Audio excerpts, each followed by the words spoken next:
Today, we'll be looking at why having $1.9 million at age 59 doesn't automatically mean you're ready to retire. With over a decade of experience consulting retirees, I've worked with many clients who saved millions but found themselves unable to retire for reasons that had nothing to do with their account balances. That's exactly why I'm making this video today, to show you why even $1.9 million might not feel like enough and what you need to do and consider beyond just your savings number. This situation with $1.9 million in savings reminds me of some conversations I have almost daily in my practice. Many people look at their account balances, no matter how much it is, and wonder, why doesn't this feel like enough? Especially my high income earning clients. The challenge isn't actually about the number itself, it's about understanding if that number works for your specific lifestyles, goals, and values.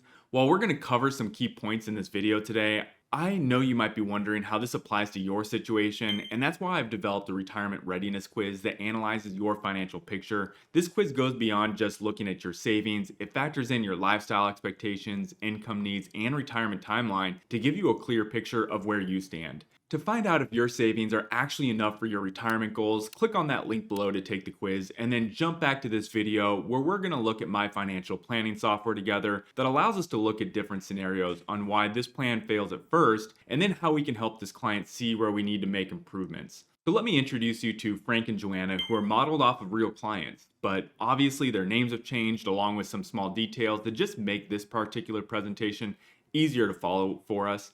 So let's do some screen sharing together. So let me introduce you to Frank and Joanna Sample, who are both 59 years old and are telling me that they need to retire. So Frank is an executive at a bank here in New York City, lives out on Long Island, and they've got some longevity in their family. So we want to just have that life expectancy at 90. But one thing to consider for your situation is that you might need a different life expectancy number here. Do you need your money to last longer than 90? Or are you expecting a shorter life expectancy where you really want to front load some of those experiences and trips and things in your life and use the money that you've worked so hard for? So just something to consider. They've got two kids, Mary Beth and Lucas, along with a granddaughter, Sylvie. So obviously they're just trying to spend as much time as possible here with their beautiful new granddaughter. So let's jump into their net worth here. What we see is $400,000 in a taxable account. Frank has $1.5 million in his 401k,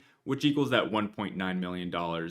One thing to think about is, do you have your money in all retirement accounts, or is some taxable? Do you have money in a Roth component in your retirement accounts? Because you have to remember, you do have that IOU on that 401k in this example here, because Frank, it's all pre-tax money. So he is going to pay taxes when he needs to pull that out. The next thing we want to look at are his primary home, which is worth $750,000, along with a secondary home of $400,000. So the liabilities are a primary mortgage of $300,000 and on that second home of $140,000 that they refinanced both a couple years ago when interest rates were really low. So one thing to note here, and this is where sometimes financial planning can be a little tricky because that second home, it's not a rental property. They can't sell it right now. Frank's mom lives in that home. So he's thinking about retiring, but he actually has an added expense of taking care of this mortgage, taxes, and upkeep of this home while also taking care of his mom. So that's something that a lot of clients and a lot of people, when I talk to them, have a really hard time understanding, well, when does that get unlocked? When can we make assumptions that at one point it will get rented out or at one point it'll be sold? One thing that you need to think about when looking at your financial planning is, are you going to have different expenses come and go throughout your retirement? Are you going to have an inheritance that might come at some point down the line? When does that come? So a lot of financial plannings are assumption based and trying to get around moving targets, but that's okay. The whole idea here is to be generally in the right direction and then make moves as the years go by. So let's review their income together. So if he wants to retire right now, obviously he's going to retire with no income, but he is going to have restricted stock units that are going to vest during his retirement. So because he makes $300,000, he's got some of that in deferred compensation, which we see here. So even though he retires, he is going to have some money coming out to him over the course of the next couple of years, which are going to help him. The other thing that we need to look at are their Social Security income. So here we're just going to make some assumptions. He's an executive. It's going to be on the higher side, $38,000 at full retirement age. And then Joanne is going to take the spousal benefit. So we are going to just start to use that. And I'm going to talk a little bit about Social Security planning in a future video. So if you are interested in that, feel free to subscribe. That's not really going to be what this video is about, but that is going to be something I'll talk about in the future. So let's talk about their expenses, because this is ultimately what it comes down to. Because when clients are about ready to retire is when they'll really start taking a look at their expenses. And this is the same case here. So they have $85,000 give or take in expenses. And the way we came up with that is I asked them, okay, how much are you spending? And they said, oh, Nathan, our expenses are around $7,000 to $7,500, give or take, on our credit cards each month. So let's just use around $85,000. That feels about right. And then you dig a little bit deeper and you find out that that actually didn't include the vacations that are lumpy in 1 or 2 months, right? When they go skiing or they take the European vacation or consistently go down to see their grandkids, which maybe that's not in the vacation, maybe that's in the other expenses, but still some of those airline tickets and other things can feel a little bit lumpy. So when we really did a deeper dive on their expenses, we found out that, yeah, they do like to travel. They don't want to give that up in retirement. He isn't wanting to sacrifice that. So we're going to keep that at $25,000. And then they lease 2 cars. So, they drive nicer cars. He's a senior vice president. So he wants to do that. And that's something that they've done. And that is something that we have talked about because, again, it's about, well, what do you really care about? Do you care about retiring early? Do you want some of these travel and or car and or other things that you haven't been enjoying when you have consistent income, and now that income is going to stop for the most part and you're going to rely on your portfolio? So you have to really analyze what you truly value. So that's part of that conversation that we had. And then, of course, the liability payments here. So their primary home, because it's refinanced, they refinanced out to 30 years. And then the secondary home, they actually financed out 15 years. So, what's also in here, taxes.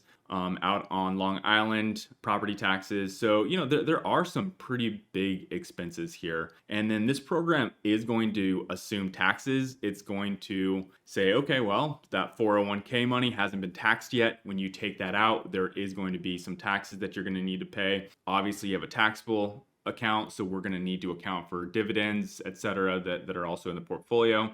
And that's going to be included in this as well. So the next thing we're going to look at is their cash flow. This is how they pay themselves in retirement. This lifestyle that they've told me is important.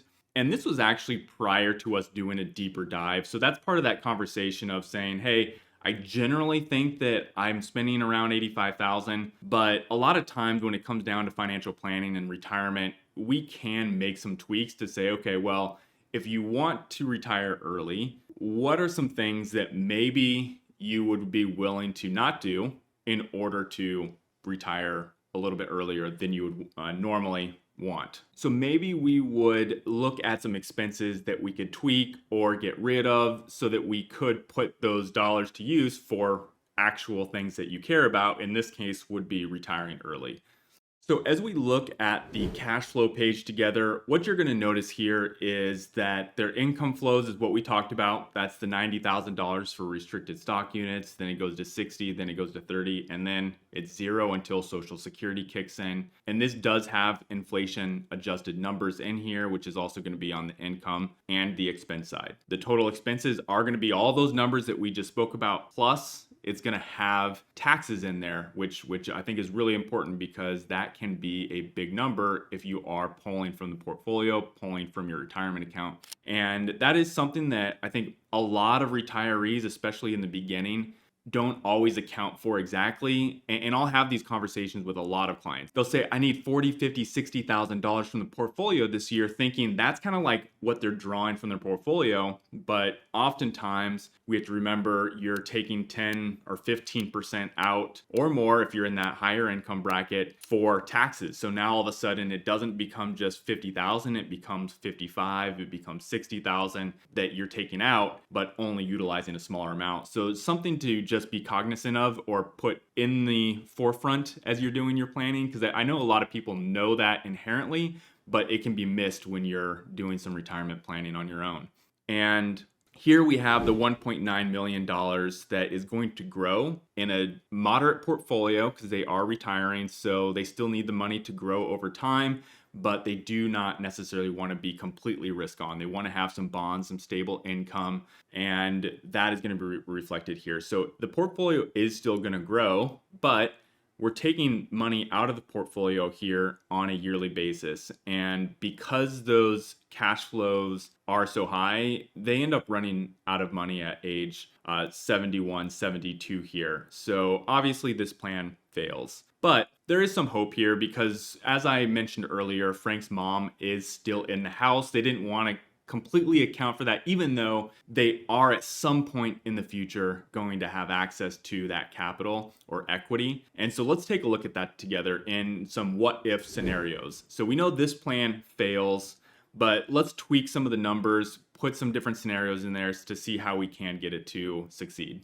So here we have our advanced plan and what if scenarios that will allow us to see how we can get this plan to succeed. And in order to do that, we need to make some assumptions, and the markets are going to be done in a Monte Carlo simulation, which means that it's going to give us 1,000 different iterations of the stock market in the past, and then it's going to stack rank them best to worst. And we're going to use that one right in the middle, just so we don't have to pick the best, we don't have to pick the worst, but that can be planned for. But in this case, we're going to use this one. And then we're going to use present value. So what that means is that it's going to take into account all the inflation, both on the income and expenses, and it's going to show us in today's value. I just find that that's a little bit easier to comprehend, especially as in some cases, some of these numbers can get quite large. So the first thing we want to do we have to make some assumptions here, and we got to, in this case, we could rent the home or sell the home when his mother passes away.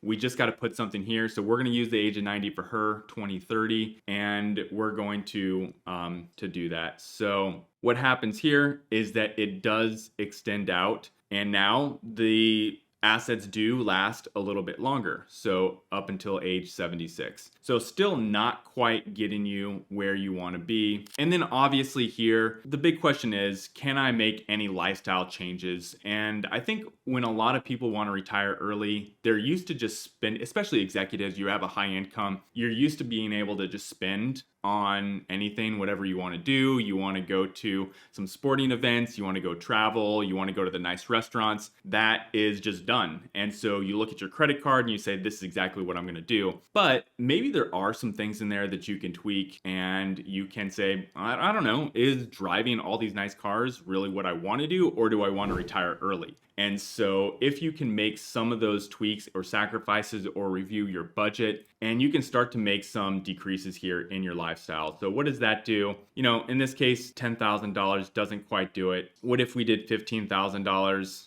You know, that actually does get us a little bit closer here, and it does last until age 90. But what you'll notice is that still a 50% likelihood of success, but it is getting pretty closer to that. And then of course, if we did $20,000, what does that look like? And that does look a little bit better here, 63. And what we have to also remember, it flattens out here because the mortgage is now paid off. And so there are a lot less expenses in your later life in this example. Now, of course, another thing you might need to consider is healthcare insurance and or things that may happen, things that we can't actually plan exactly for. Healthcare events might happen to us. And so those are all going to be potential drains on the portfolio. But something to consider here, in this plan, we do have some long-term care insurance in this planning. So we do have some healthcare insurance planning in this scenario. That might be something that you also take a look at as well.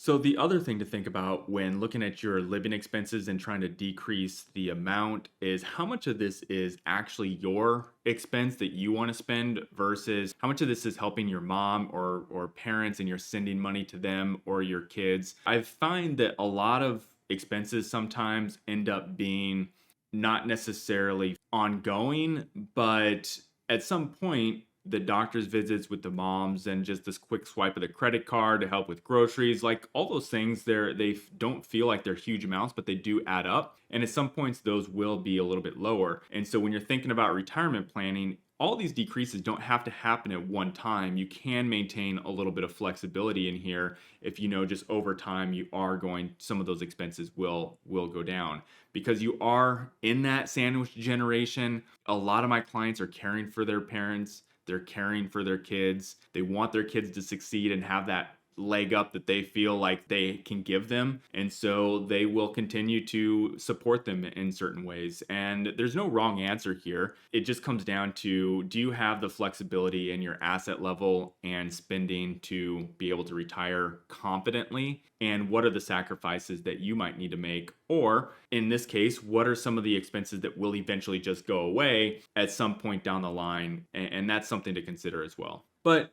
sometimes it really does come down to, I want to do what I want to do in retirement. I don't want to think about any of my spending. I kind of know the cadence of all the things that I enjoy doing.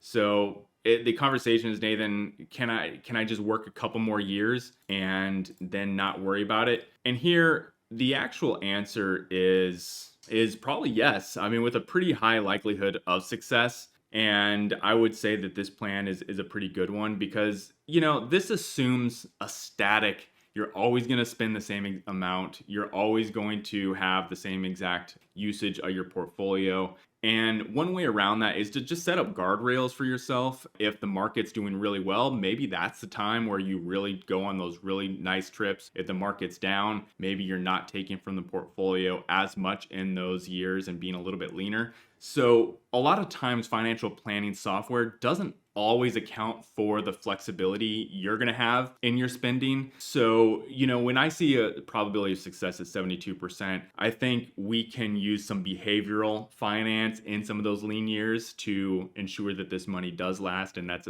a pretty much a higher success rate because we'll just not spend as much in the tough years and spend a little bit more when the market's going up. So that's something that we're going to do. I think the question here is, why does it jump up so much? And it really comes down to a couple things, right? 3 more years, you're making $300,000 in Frank's case. He's paying private health insurance 3 less years. He's got the RSUs that move him out to his Medicare age at 65. And so he's got a bigger portfolio in which to draw from when he finally does start taking some of that money out of his account. And not only that, one of the things that we can look at is, okay, well, when you finally start retiring, or when you finally retire, how do I take money from the account? Do I take money all from the pre-tax? Do I take money from the taxable account? And the answer is going to be a combination of both. So we're going to run a liquidation strategy from the portfolio saying, okay, well, how much should we draw? So in this case, 70% from the taxable account and 30% from the retirement account in those early years, so we can maximize both on taxes and the opportunities within the portfolio. So something that you might want to consider as well is, where do you start to take money from so that you don't just drain one account before the other? And it's going to come to a combination of both in a lot of cases. So one thing to consider when you're retiring early is how you're going to pay taxes. Are there any opportunities to reduce the amount of taxes you have? And in this example here, we're going to take a look at what's known as a tax valley because it looks like you're paying very little taxes for a number of years. So that's actually an opportunity to do Roth conversions. So for example, you'll notice here in these years, and you're essentially paying very little taxes for a number of years here. So what you can do is you can fill up these lower tax brackets by doing conversions of $10,000, $20,000, $30,000 or more, depending upon your specific situation. And you can pay less taxes, and that will get money out of your pre-tax retirement account, put it into a post-tax in which you paid very little taxes, and have that grow. Now, the benefit is twofold. First is that you're going to be able to have that grow over the next decade plus if you need that, and it's going to be tax free. The second is if you do have money left over and you want to help your kids, you're going to have tax-free money that they are going to inherit. So if they're high income earners, again, that's another way of saving money on taxes for the next generation, especially for a lot of clients who are well beyond their financial planning where they're going to have significant amounts of money left over. It's really starting to do that intergenerational tax planning so you can pay the least amount of taxes as legally possible. So that's just something to consider as well, especially if you are going to be retiring earlier than, let's say, 65 or 66 or where most people retire now. So one of the things that I just want to reiterate here is that at age 59, you can retire if you know where your money's going, if you track your expenses, if you're intentional about how you spend your money. And I think that there are a lot of opportunities, and I see these opportunities with a lot of my clients as we go through their budget and we just go through a values exercise that says, what do you actually care about? Do you care about retiring early and spending time with your kids and grandkids? Then maybe it is time to relook at some of the things that you want to spend your money and time on, because you can do it. And it's really just finding those tweaks. And sometimes it is finding easy things in your budget to cut, or sometimes you have to take a little bit harder look. And I do think that anyone with this amount of money can retire early if you have that right mindset. And so now you know why even at $1.9 million in savings doesn't automatically guarantee a comfortable early retirement, but you can use this information to better plan for your retirement. And after doing this for a decade, I've uncovered some fascinating takeaways. Retirement success has less to do with your total savings and more to do with how your wealth is structured and protected, along with how your spending evolves over time, both in ways in which you can control and things that are out of your control. That's why we put together a powerful retirement readiness quiz that's already helped a lot of people understand exactly where they stand on their journey to retirement. This questionnaire uses the same criteria we use with our private clients to evaluate different aspects of retirement planning, from savings and investments to tax efficiency and income planning. In just a few minutes, you'll get personalized insights about your retirement preparedness, identify potential gaps in your current strategy, and discover opportunities you might be missing to accelerate your path to retirement. Best of all, it's completely complimentary. There's no strings attached. Just take a look at that link. And again, thank you for watching the video, and I'll see you in the next one.